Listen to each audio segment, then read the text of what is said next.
Boa noite a todos. Mais uma oportunidade de estarmos juntos para estudar um pouquinho dos ensinamentos de Jesus, refletir sobre os seus conteúdos e assimilar na nossa rotina diária, para sermos capazes, de viver de forma mais leve e mais harmoniosa. A nossa gratidão ao Dr. Anselmo por permitir esta oportunidade de trabalho unido. Mais alguns amigos entrando. E nós vamos aproveitar agora, respirar fundo, o nosso copo com água e acompanhar o nosso amigo Silvio, que vai fazer a prece inicial por nós.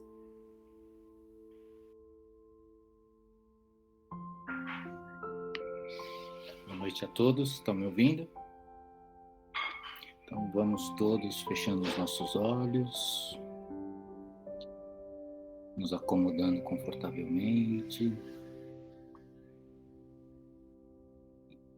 iniciando uma respiração calma, profunda.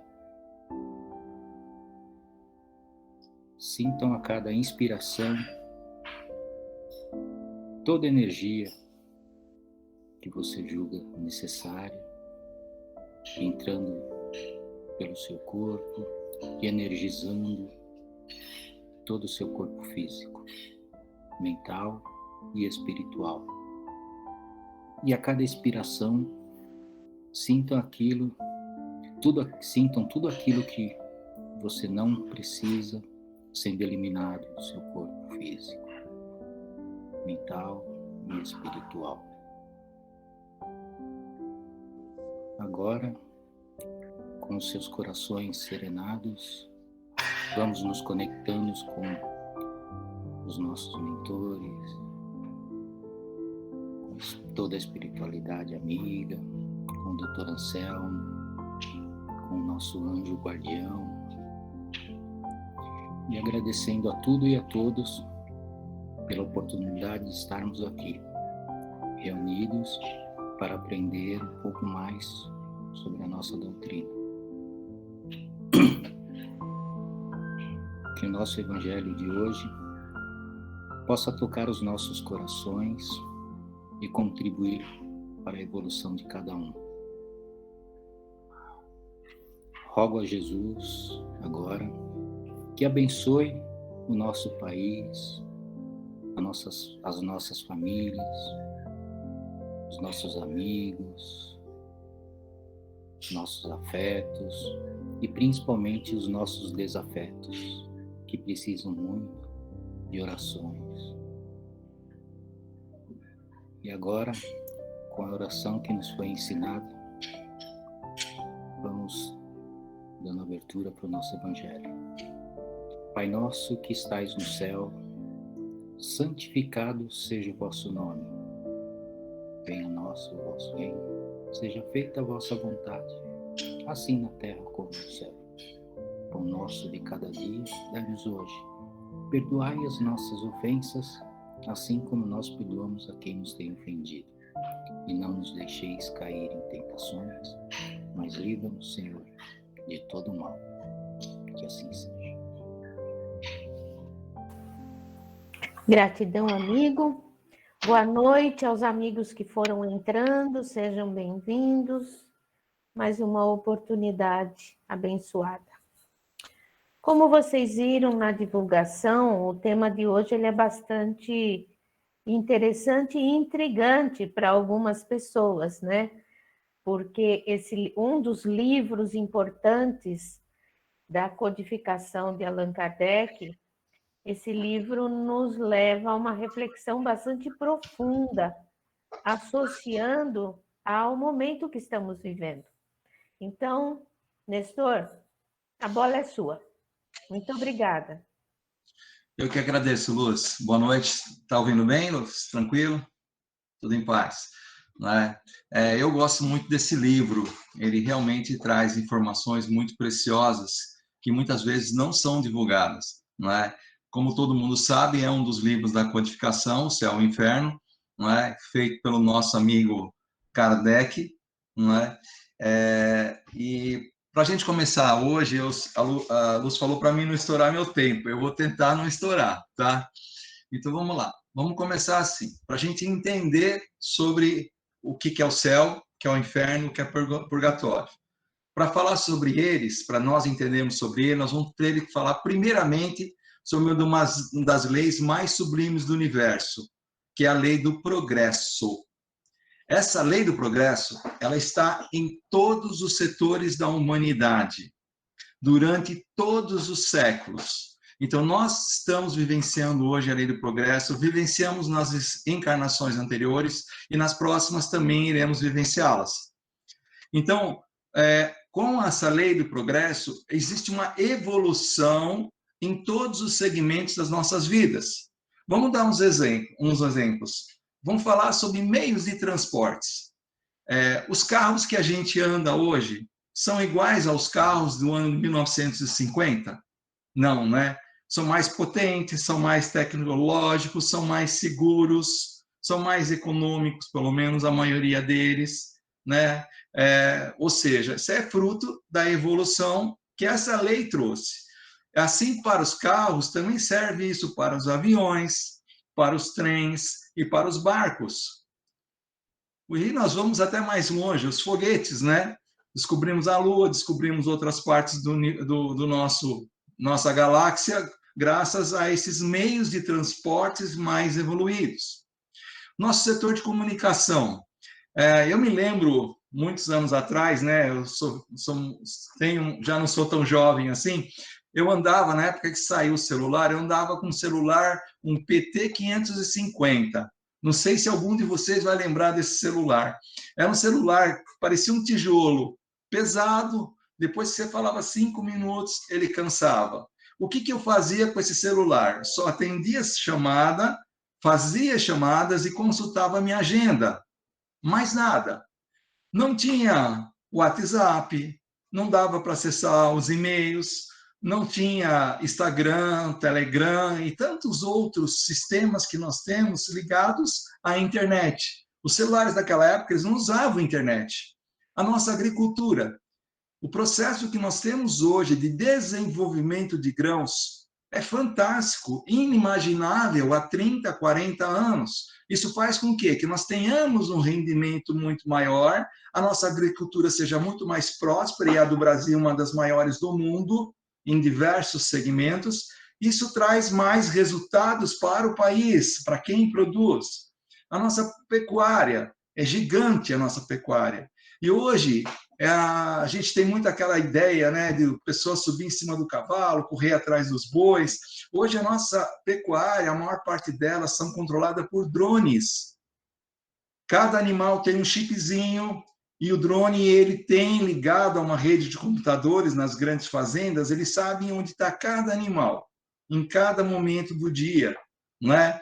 E aí a gente poderia ir mais para frente, a nossa indústria é um parque fabril maravilhoso. Estamos atrás em muitos outros países, estamos ainda, mas a nossa indústria é muito forte, não é? Urbanização, falando de Brasil, vamos falar de Sudoeste, 90, 92% das nossas redes de esgotos estão prontas, né? Você tem água, você tem esgoto.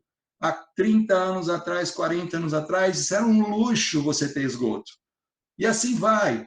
E para falar, por último, a nossa ciência. A ciência evolui muito. Muitas doenças que hoje a gente cura com antibiótico, com anti-inflamatório ou com alguma medicação mais simples, até alguns anos atrás podia matar. Quer um exemplo? Sarampo. O sarampo, muitas pessoas morreram de sarampo, por incrível que possa parecer. Então, o que a gente entende? Que na medida que esses anos vão passando, a nós, como humanidade, nós vamos dando passos, mesmo que sejam passos lentos, mas são lentos e gradativos em direção aos objetivos traçados pelo nosso grande governador espiritual. Ou seja, estamos caminhando sim dentro da lei desse progresso. E esse Deus, ele nos conduz às nossas consciências, mas respeita o nosso livre-arbítrio. Então, quando isso acontece, cada um tem resultado na sua vida em função das suas obras, das suas escolhas. Então, dentro dessa lei de progresso, os pensamentos religiosos, eles também sofreram um progresso imenso. Pasmem, séculos atrás, nós adorávamos fenômenos da natureza. É o Deus do sol, o Deus do céu, o Deus da lua, o Deus da chuva. Era muito comum ter isso. E também tínhamos vários deuses como sendo os nossos deuses. Mas nós vamos evoluindo. E na medida que a gente vai evoluindo, mais o progresso veio e surgiu, então, o monoteísmo. O que é monoteísmo? Acreditar em um só Deus criador de todas as coisas. E dentro desse conceito, chegou-se à conclusão que nós somos filhos de um único Pai. E fazemos parte de uma família universal, que é dividida em famílias espirituais. E nós crescemos em grupos que progridem, um auxiliando o outro. Olha que bonito. Então, por amor, os mais adiantados desses grupos aguardam e ajudam aqueles mais retardatários, aqueles que têm mais dificuldades na sua evolução, no seu progresso. No início do século XIX, nós ainda tínhamos a visão de Deus qual se fora um juiz inflexível, que era guiado apenas por uma ideia de justiça que mais se aproximava à figura de um justiceiro. Nós tínhamos medo de Deus. O século XIX, ele se encerra, isso estamos falando de 1899, ensinando às criaturas que existia um céu, um purgatório e um inferno. Principalmente pela igreja irmã nossa, que era a Igreja Católica. Igreja Católica do qual eu fiz parte a maior parte da minha vida. E olha que interessante, eu fui criado desse conceito, né? Mesmo eu não sendo tão velho assim, era um conceito na minha família, por parte da minha mãe principalmente, que Deus era um Deus punidor, né? E que existia, o céu, o inferno e o purgatório. Então, quando eu era criança, e talvez aconteceu isso com algum de vocês, minha mãe dizia que eu não podia mentir, porque Deus castigaria. Então, eu tinha, sim, medo desse Deus punidor. Dizia ela que quem mentisse iria arder no fogo do inferno. Vocês já ouviram essa expressão? E ela, minha mãe, que era uma pessoa doce, gentil, uma pessoa muito bondosa, falava dessa forma por ser uma pessoa muito simples, e foi a forma que ela aprendera na sua religião ou recebeu a orientação de seus pais. E aí, olha que engraçado.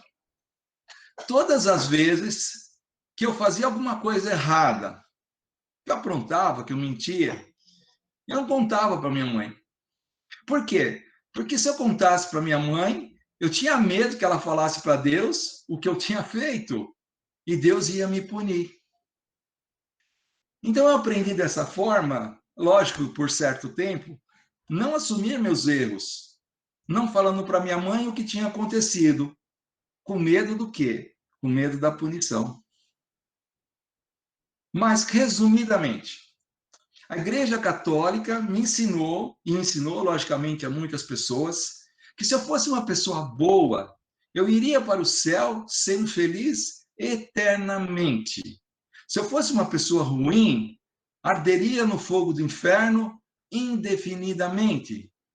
E se eu fosse uma pessoa, vamos falar no meio termo, nem tão boa nem ruim, eu iria para um tal de purgatório, aguardando as preces que fizessem em meu favor para sair de lá, e não por merecimento ou adiantamento moral. E todos esses conceitos baseados apenas em uma única vida material, que poderia ser de 10, de 20, 50, 80 ou 100 anos. Então, se eu vivesse 20 ou 40 anos e cometesse erros e viesse a morrer, estaria condenado eternamente. Eu pensava assim, e isso me assustava. Mas mesmo na minha infantilidade, na minha adolescência, na minha juventude, dentro daquela doutrina, muitas coisas eu tinha dúvidas. Sabe por quê? Porque nada me explicava as mortes prematuras ou aquelas que nasciam, aquelas crianças que já nasciam deficientes ou com síndromes incuráveis. E muitas vezes eu perguntei à minha mãe, como pode os filhos se separarem de suas mães morrendo primeiro? Todo mundo espera pela naturalidade o que é? O idoso morrer primeiro. Mas e quando vai o filho, deixando a mãe e os pais vivos? E aí eu perguntava para ela, seria essas mortes, mãe, castigo? Castigo para essas mães que não teriam sido suficientemente boas para com eles? Eu questionava, logicamente, como católico que era, se não haveria desequilíbrio na justiça divina, que por erros em uma vida teria que pagar eternamente. Deus seria capaz de separar nas encarnações os laços verdadeiros de amor, se ele é puro de amor? Eram coisas que eu sempre me questionava.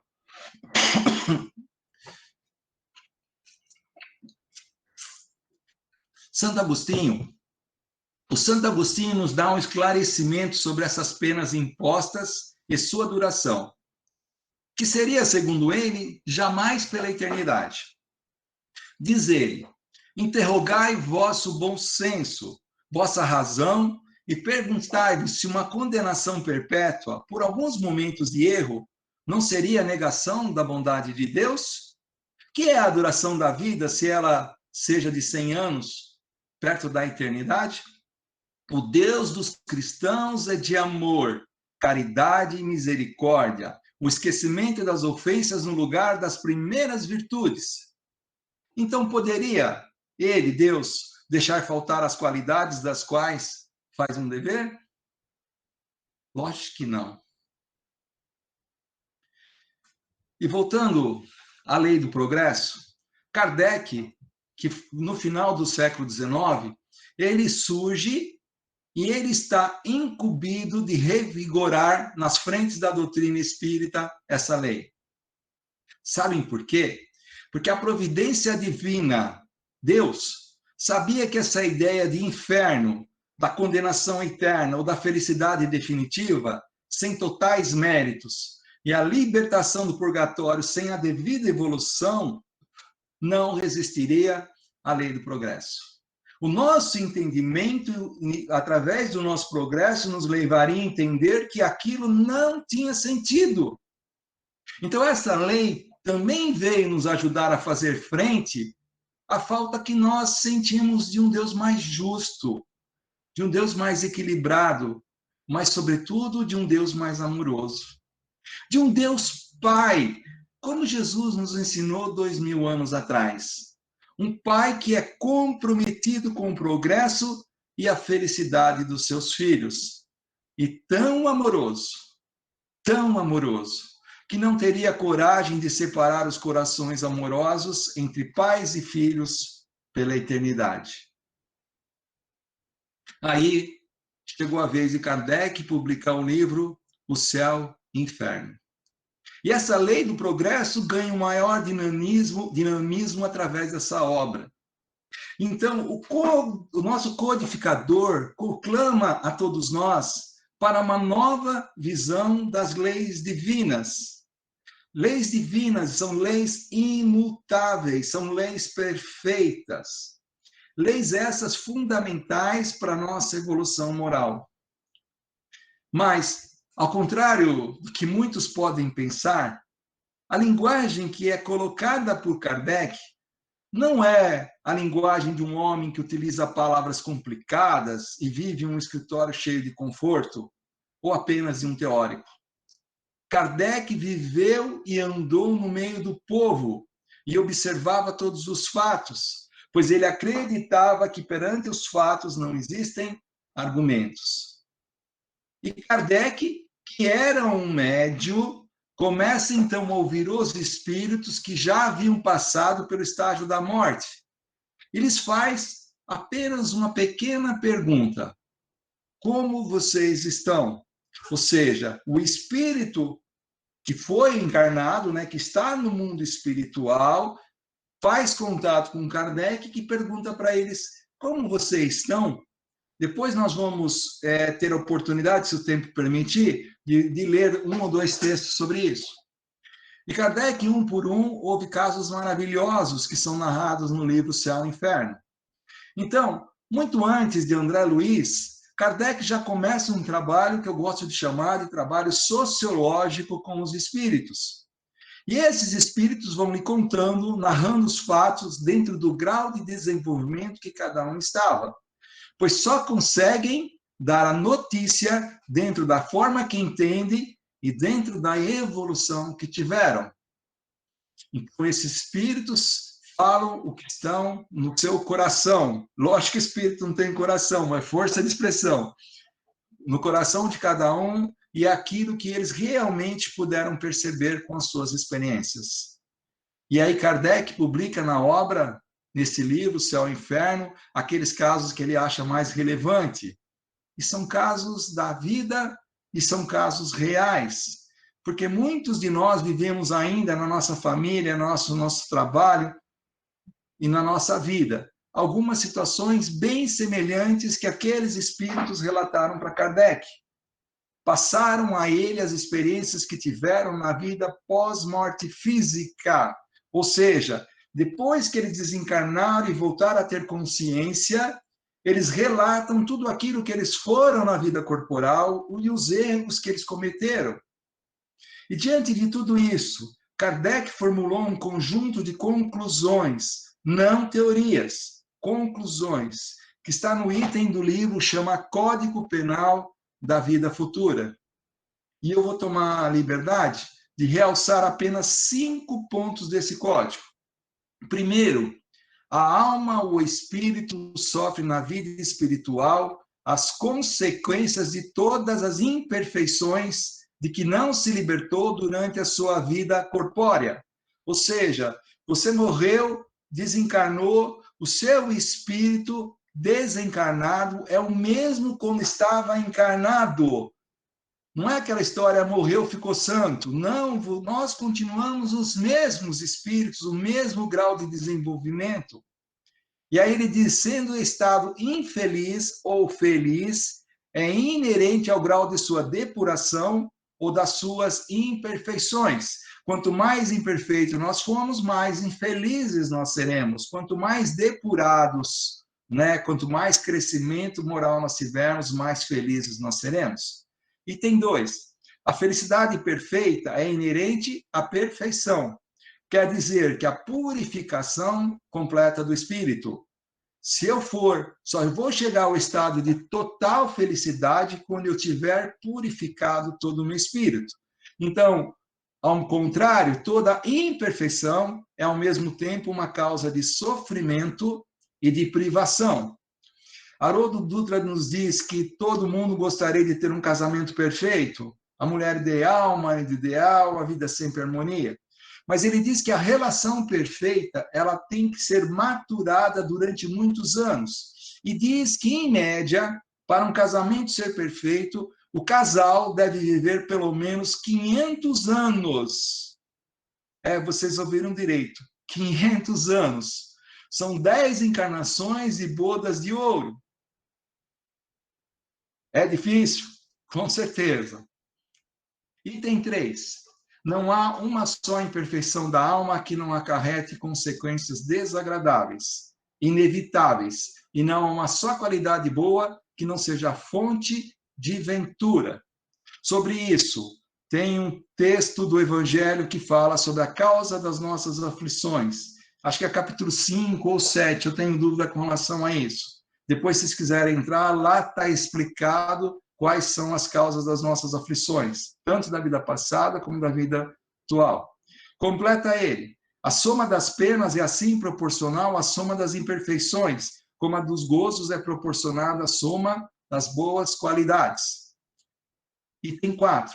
O sofrimento, sendo inerente à imperfeição, como a felicidade é inerente à perfeição, e olha só, a alma leva em si mesmo o seu próprio castigo onde quer que se encontre. Não há, pois, necessidade de um lugar circunscrito para ela. O inferno está assim por toda parte, onde quer que existam almas sofredoras, como o céu está por toda parte, onde quer que as almas sejam felizes. Então, não existe um lugar fixo para o céu ou para o inferno. Depende do nosso interior, da nossa alma. Item 5. Se a alma ainda carece de aperfeiçoamento, ou seja, se nós precisamos ainda nos melhorar moralmente, o primeiro passo é o arrependimento para que esse melhoramento aconteça. Mas, e sempre tem um mais, ele apenas não basta, sendo necessário ainda, depois do arrependimento, a expiação e a reparação. Me lembro de Nicodemos, cobrador de impostos. Quando ele se converte para Jesus, o que ele diz? Aquele que eu prejudiquei, 10 vezes mais eu darei. Todo mundo acha que lembra dessa história. E não é só reparação financeira, é reparação também moral. Então, arrependimento, expiação e reparação são as 3 condições necessárias para apagar os traços de uma falta e as suas consequências. Então, meus amigos, esses textos colocados são resumos numa expressão que eu acho que é muito simples. Não há criatura humana que não tenha a capacidade de entender desse mecanismo acima colocado. Vamos fazer a ideia. A vida é uma gleba, um terreno, que cada um de nós recebe. Uma terra dadivosa que só colhemos aquilo que nós plantamos. E isso vale para todos os níveis de todas as nossas existências. Em todas as nossas existências, inclusive, principalmente nessa, nós só estamos colhendo aquilo que nós plantamos. Se cultivarmos, cuidarmos, nós colhemos. Mas só colhemos a planta que nós escolhemos. Talvez vocês conheçam, tinha uma piadinha mineira que diz assim, que um camarada ele estava andando numa cidade de Minas e ele queria comprar umas terras, umas fazendas. E ele viu uma fazenda muito bonita, ele resolveu entrar, entrou pelo portão principal e foi até a casa central. Chegando lá, ele viu um senhor com um cigarrinho de palha, todo tranquilo, lá na beirada, perguntou se ele era o dono. Ele disse que sim. E aí ele disse, eu estou pensando em investir em algumas terras aqui na região. O senhor tem interesse de vender? Ele falou, depende. O senhor pode me informar se aqui dá banana? Ele falou, não, aqui não dá banana. Bom, não dá banana? Dá laranja? Não, aqui não dá laranja. Dá maçã? Não, não dá maçã. Mas tomate dá? Não. E se eu plantar cebola? Se você plantar, dá. Então, nós precisamos plantar para poder colher. Ficou certo? Então, retroagindo um pouco. O conceito do século XIX não deve ser mais aceito, pois não há um Deus juiz punidor, emitindo sentenças condenatórias. Não há ninguém condenando nossa conduta, não há um Deus se irritando com as nossas escolhas. Mas é um Deus que é um infinito amor, um Deus infinitamente bom e soberanamente justo. Eu gosto muito de um texto que está no livro Pensamento e Vida. Ele fala sobre o amor. E eu gostaria de ler um pouquinho esse texto. Ele diz o seguinte: o amor puro é o reflexo do Criador em todas as criaturas. Brilha em tudo palpita na mesma vibração de sabedoria e beleza. É fundamento da vida e justiça de toda a lei. Ele surge sublime no equilíbrio dos mundos erguidos, a glória da imensidade, quanto nas flores anônimas esquecidas no campo. Nele, figura generosa a alma de todas as grandes religiões que apareceram nos cursos das civilizações. E nele, neste amor, se enraiza todo o impulso de solidariedade entre os homens. plasma divino com que Deus envolve tudo que é criado. O amor é o hálito dele mesmo, penetrando o universo. Vemos-nos assim como silenciosa esperança do céu, aguardando a evolução de todos os princípios e respeitando a decisão de todas as consciências. Mercê de semelhança e bênção, cada ser é acalentado no degrau da vida em que se encontra. Olha que lindo! O verme é amado pelo Senhor, que lhe concede milhares e milhares de séculos para levantar-se da viscosidade do abismo, tanto quanto o anjo que o representa junto do verme. A seiva que nutre a rosa é a mesma que alimenta o espinho dilacerante. Na árvore em que se aninha o pássaro indefeso, pode-se acolher a serpente. O amor, repetimos, é o reflexo de Deus, nosso Pai, que se compadece de todos e a que ninguém violenta. Embora, em razão do mesmo amor infinito com que nos ama, determine estejamos sempre sob a lei da responsabilidade, que se manifesta para cada consciência, de acordo com as suas próprias obras. E amando, permite o Senhor pelustrarmos sem prazo o caminho da ascensão para Ele, concedendo-nos, quando impensadamente nos consagramos ao mal, a própria eternidade para reconciliar-nos com o bem, que é sua regra imutável.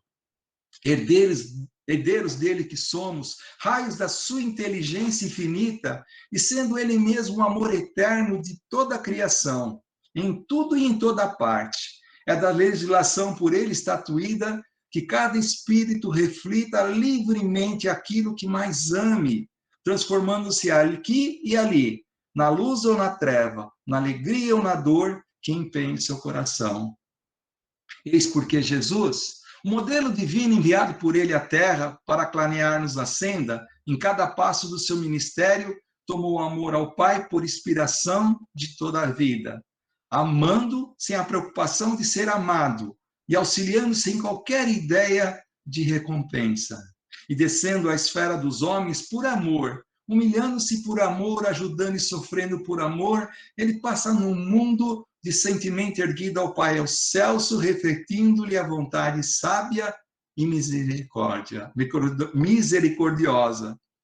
E para que a vida e o pensamento de todos lhe retratem as pegadas de luz, legou-nos em nome de Deus a sua fórmula inesquecível: amai-vos uns aos outros como eu vos amei. Então, queridos amigos, diante desse texto maravilhoso, procuramos compreender que teremos tudo o que efetivamente fomos merecedores. E que as decisões que tomarmos é que nos levarão a colher somente os frutos dela, fazendo da nossa vida um céu, um purgatório ou um inferno. E como eu disse anteriormente, foi através da Igreja Católica que se desenvolveu essas crenças das eternidades das penas ou dos gozos. Mas o Papa João Paulo, já falecido, dizia que o estado de bem-estar, que é o céu, o mal-estar constante, é o inferno, não se restringe a um lugar específico, mas representa aquilo que espiritualmente vivenciamos, independente do lugar que estivermos.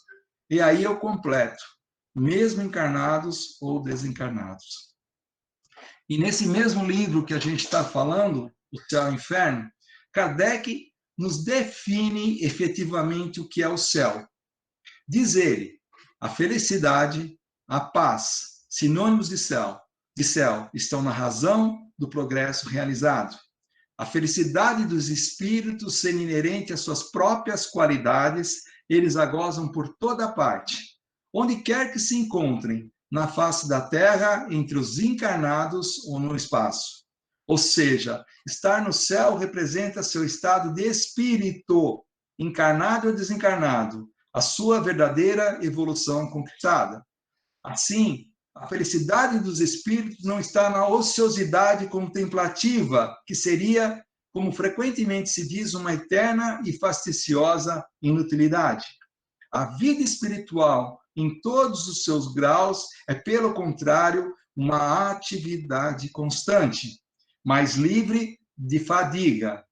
A suprema felicidade consiste, então, em desfrutar todos os esplendores da criação, que nenhuma linguagem humana pode exprimir, que a mais fecunda imaginação não poderia conceber. Consiste ainda, olha, isso é importante, hein? No conhecimento e compreensão de todas as coisas e na ausência de qualquer sofrimento físico e moral. E está também na serenidade dos espíritos que nunca se alteram. Será que a gente está nessa situação? Acho que ainda não, né?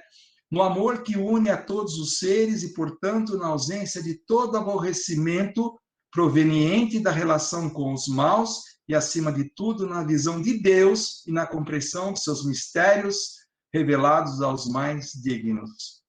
Então, viver o céu como desencarnado ou encarnado é a comunhão plena com Deus. Fora disso, os sofrimentos variam de acordo com o grau de distanciamento das leis morais que vivamos. Então, quanto mais dentro das leis divinas nosso comportamento, melhor o estado do nosso espírito, variando assim dentro do estágio que estamos, nossos momentos de céu, de inferno ou purgatório. São nossas escolhas, através de nossas atitudes, que nos levam para um lado ou para o outro. Mas não existe penas ou gozos eternos, a não ser que o espírito, em sua caminhada evolutiva, alcance a perfeição relativa, que cheguemos ao estágio de Jesus, estando assim diretamente ligado ao Criador de todas as coisas, o príncipe da vida. Nesses dias, eu assisti uma palestra do Haroldo Dutra, que ele dizia que a origem de todas as doenças físicas, está diretamente relacionada à falta de Deus na vida das pessoas. Se nós vibramos na sintonia de Deus, jamais ficaremos doentes, pois estaremos sãos espiritualmente, nos proporcionando assim saúde mental e física perfeita. Ou seja, se vive Deus através de suas leis morais, nós estaremos nesse estágio. Então, para isso, é importante conhecermos essas ferramentas de libertação de todo o ser humano. Inclusive, se eu tiver uma próxima oportunidade, que eu espero que a Luz me dê, eu gostaria de falar um pouco sobre essas leis morais, que eu acho que elas são fundamentais para reger as nossas vidas. E dentro de pouco tempo que me sobra, Luz, eu gostaria de ler só um textinho, né? 5 minutinhos, de dentro do Livro dos Espíritos, que ele tem uma parte que ele fala espíritos felizes, espíritos medianos e espíritos infelizes. Como eu acredito que a maior parte de nós estamos nas condições medianas, eu selecionei esse texto para a gente poder ler um pouquinho, para entender um pouquinho como ficou um espírito considerado honesto ao lado do mundo, depois quando estava desencarnado. Lembrando que, normalmente, os espíritos felizes, aqueles mais evoluídos, quando desencarnam, conseguem em poucas horas readquirir a sua consciência. Os espíritos medianos normalmente demoram algum tempo a mais, e os espíritos infelizes podem durar até 100, 200 anos para recobrarem as suas consciências, tá bom? Então, o espírito que eu vou ler, chamava-se Joseph Bré, falecido em 1840, e ele foi invocado, né, em Bordeaux por sua neta 22 anos depois da sua morte. E o título chama-se O Homem Honesto segundo Deus e segundo os Homens. Meu caro avô, o senhor pode nos dizer como está essa situação entre os espíritos? Pode nos dar algumas informações que sejam instrutivas para o nosso progresso? Tudo que você quiser, minha querida neta. Sofra as consequências da minha falta de fé. Entretanto, a vontade de Deus é grande e ele considera a circunstância em que as coisas acontecem. Sofro, mas não como vocês poderiam imaginar. É o desgosto por não ter empregado melhor o meu tempo na Terra. Como? Pergunta ela. O senhor não empregou bem o seu tempo? O senhor não viveu sempre honestamente? sim, no juízo dos homens, mas existe um abismo muito grande entre o homem honesto perante os homens e o homem honesto perante a Deus. Uma vez que você deseja se instruir, procurarei mostrar-lhe a diferença. Na terra, é considerado honesto aquele que respeita as leis do seu país, mas esse respeito é bastante flexível para muitos. Honesto é aquele que não prejudica o próximo intencionalmente, embora ele retire muitas vezes a felicidade e a honra, visto que o Código Penal e a opinião pública não atingem o culpado hipócrita. Quando se consegue gravar na pedra do túmulo alguma inscrição contendo as virtudes do falecido, muitos julgam terem pago a sua dívida para a comunidade. Isto é um erro terrível. Para ser honesto perante a Deus, não basta ter respeitado as leis dos homens. É preciso, antes de tudo, não haver transgredido as leis divinas. Honesto aos olhos de Deus é aquele que, cheio de devotamento e amor, consagra sua existência ao bem, ao progresso de seus semelhantes, aquele que, animado de um zelo sem limites, cumpre os deveres materiais que lhes são impostos, ensinando e exemplificando aos seus irmãos o amor ao trabalho. É honesto aos olhos de Deus aquele que pratica boas ações sem esquecer que é apenas um servidor, ao qual o Senhor pedirá contas um dia, sobre como empregou o seu tempo. É honesto, finalmente, aquele que dá exemplo de amor ao próximo e a Deus. Assim, o homem que é honesto perante a Deus deve evitar as palavras mordazes, as fofocas, que são maldades escondidas entre as flores, porque essas palavras destroem reputações e aniquilam a moral de quem as recebe, tornando-o ridículo. Para ser honesto perante a Deus, é preciso ter sempre o coração fechado à menor manifestação do orgulho, da inveja e da ambição. É preciso ser paciente e benévolo para com aqueles que o agridem. Também é preciso perdoar do fundo do coração, sem esforços e, sobretudo, sem ostentação a quem quer que o tenha ofendido. É preciso, finalmente, pôr em prática esse ensinamento tão resumido e tão grandioso sobre os deveres do homem. Amar a Deus sobre todas as coisas e ao próximo como a si mesmo. Eis aí, minha neta querida, em termos aproximados, o que deve ser o homem honesto perante a Deus. Pois bem, eu fiz tudo isso? Não. Confesso sem me envergonhar. Desculpa, pessoal.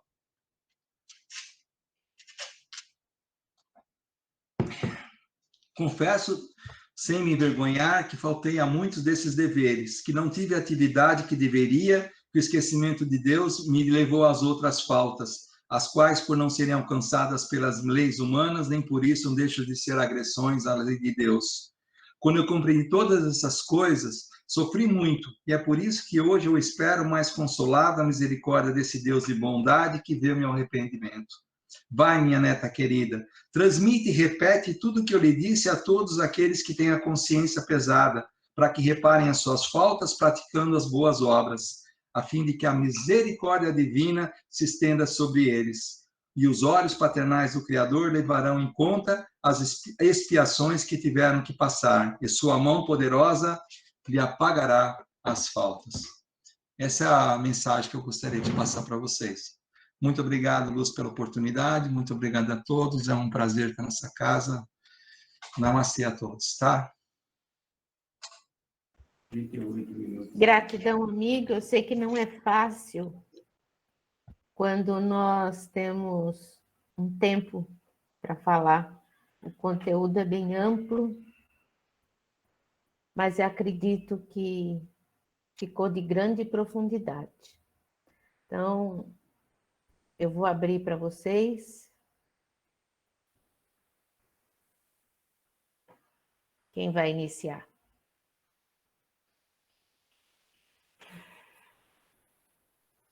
Eu falo, Luz.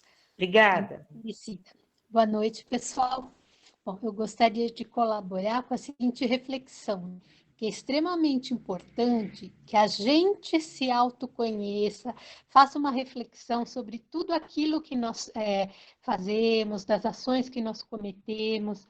Se tem alguma coisa que nos perturba, é importante nós nos debruçarmos sobre essa coisa, resolvermos isso, porque senão a gente leva esse incômodo, essa perturbação para uma outra vida. e aí a gente não vai a caminho do céu, né? Cada problema que a gente tem, cada inquietação que a gente tem, que a gente resolve, o perdão significa a gente compreender que a gente fez o melhor possível com o conhecimento que a gente tinha naquela época. Então, se porventura eu errei, é porque naquela época eu pensava de uma maneira, eu tinha uma maturidade, e hoje eu tenho outra maturidade, eu penso de outra maneira, então eu me perdoo, eu deixo aquela situação ir embora. E aí eu passo a me aproximar do meu céu. Eu passo a viver em harmonia, eu passo a fazer a ligação com a divindade que existe em mim e passo a deixar todas as preocupações para trás. Deixo o inferno para trás e vou evoluindo. Eu acho que é isso que todo ser humano tem que fazer, porque do contrário, quando a gente se fixa nos problemas, a gente acaba se fixando nos infernos que a gente vive.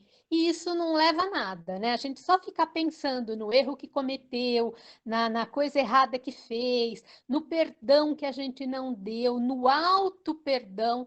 Isso não faz a gente evoluir, só faz a gente sofrer. É isso, pessoal. Obrigada. Gratidão, amiga. Quem mais gostaria de acrescentar um comentário? Agradecendo mais uma vez ao Nestor esse momento histórico que ele conseguiu com que a gente viajasse junto com ele, né? E nos interiorizássemos, né? Mais alguém? Eu sei que é muito reflexivo, né? Mas pelo tempo, vamos tentar 2 pessoas, vai, mais 2, para que a gente possa. Oi, Quem? Oi. eu. Boa noite, gente, tudo bom? Seguindo o que a Maria Aparecida falou, uma coisa que me veio muito foi durante o tempo que eu estava escutando o Nestor falar, foi a questão do jugo leve.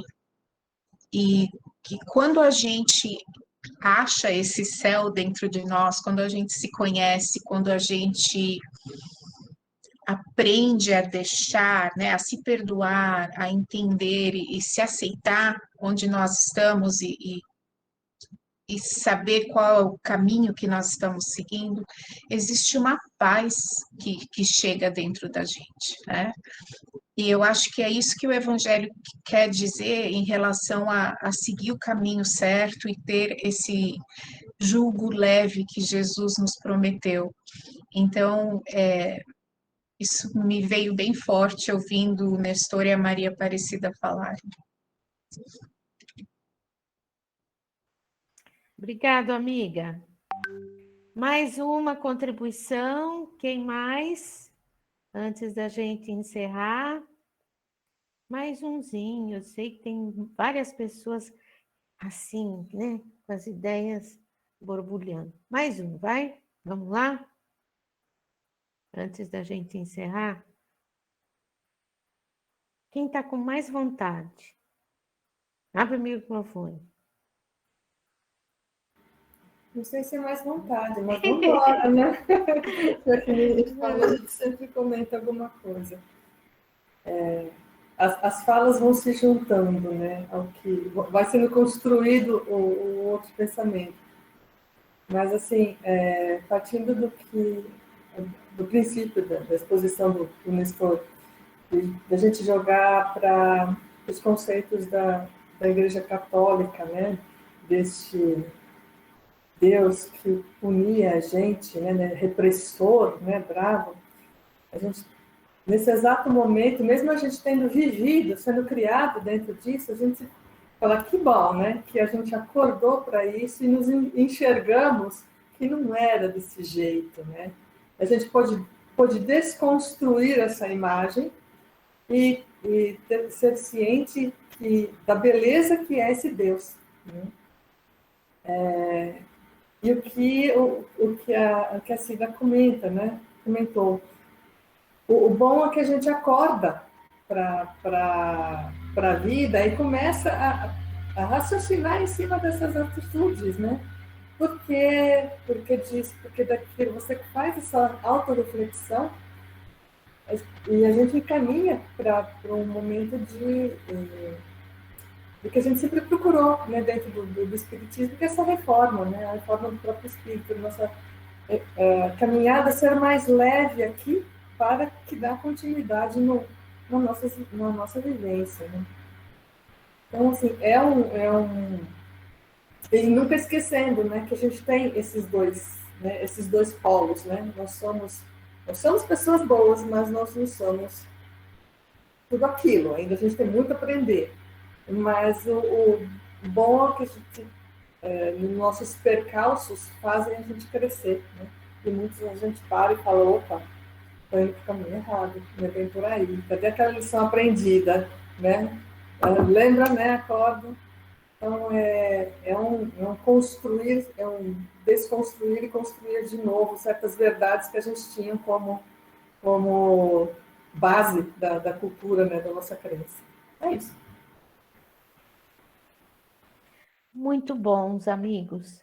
Nestor, gratidão pelo conteúdo, pela oportunidade, e fica aqui o convite para que vocês leiam o livro, porque ele é muito profundo, é um livro de um conteúdo muito reflexivo e trazendo para o momento que nós estamos vivendo, desse momento tão forte de transição, onde muitos ainda não despertaram, não assimilaram o jugo leve, não perceberam que nós temos sempre a oportunidade de aprender, né? E essa ideia ficando bem clara, que céu, inferno e purgatório não é um lugar, mas é um estado, né? Então, essa é a importância. Gratidão a vocês que colaboraram.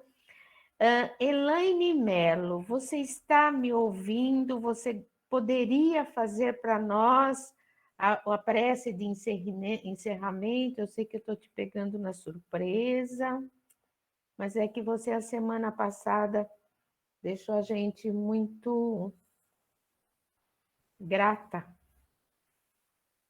Está conseguindo ouvir, Elaine Mello? Acredito que não. Ô, Luz, Oi. posso só fazer um comentário que agora me veio na cabeça? Por favor, querida, fala. Bem rapidinho, eu não estou com a câmera ligada porque eu estou bagaço só hoje. Então, eu estou lendo aquele livro Reforma Íntima Sem Martírio, e assim, eu não sei porquê, mas foi uma surpresa para mim entender que não basta você só fazer o bem. Que se você não se melhora por dentro, não é que não resolva nada, mas você deixou de passar uma grande oportunidade. E eu acho que às vezes a gente fica tão ligado na questão que a gente tem que fazer o bem, porque a gente tem mesmo, mas a gente esquece dessa parte que talvez é mais importante. Porque se a gente não faz o bem para nós mesmos, a gente não vai fazer totalmente para o outro. Muito bom, querida. Realmente uma contribuição muito importante. Quer que eu faça a prece? Eu ia pedir para você. Tá bom. Tá? Mas antes eu gostaria de dizer para o Nestor parabéns, porque explanar esse conteúdo e você conseguiu fazer em 38 minutos, realmente parabéns. Laís, então você faz para a gente a prece de encerramento, lembrando a todos o carinho pelo Dr. Anselmo, a nossa gratidão pela oportunidade de estarmos compartilhando esses ensinamentos, lembrando do copo com água, lembrando das pessoas que nós temos a nossa lista de vibrações e, como sempre, enviando energia para os abortados, para que eles se preparem para uma nova encarnação. Laís, é com você. Tá bom. Vamos fechar nossos olhos, agradecendo ao Nestor pela ótima palestra, de riquíssimo ensinamento e entendimento que despertou em todos nós. Agradecer mais uma vez a oportunidade desse grupo, que acolhe todos que querem, que precisam. Agradecer a equipe espiritual do Dr. Anselmo, a todos os mentores de cada pessoa, que preparam os ambientes dos lares, para que esse trabalho continue, mesmo que a casa física está fechada. Mas a gente sabe que a espiritual, ela nunca se fecha. O trabalho sempre é mais intenso. E que, de alguma forma ou de outra, em pensamento, enquanto nós dormimos, nós possamos fazer parte dessa equipe e ajudar o progresso, ajudar na regeneração do planeta.